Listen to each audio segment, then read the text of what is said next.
Welcome back to Tuesday Tips with Tom. In this episode, we're going to go ahead and show you how to force set your grid to be vertical or horizontal inside ExpressionEngine 7. So for starters, I'm logged into my control panel. We're going to go ahead and go over to the field section. I know that I have this button grid. In this case, this button grid is actually part of a field group that's tied to a fluid field. But if we scroll down in it, you'll notice that we have this grid layout to auto, vertical, or horizontal. So the auto layout, if we come over here to entries, we'll open a new pages entry. And we'll hit our add card. The auto setting will automatically set this responsively. So if I scroll down, you'll notice that it then responds back to the appropriate size. All right, if we go back to our field, I'm gonna expand this again.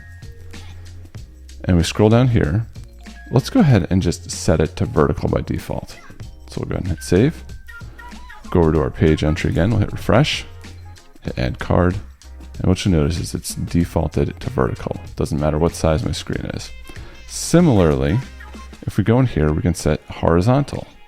And if I hit save, go back to our entry, refresh again, we'll hit add card. What you'll notice is it's horizontal. And if I scroll down, it will stay fixed as horizontal. It's as simple as that to control whether a given grid field is vertical or horizontal by default. Thanks for joining us.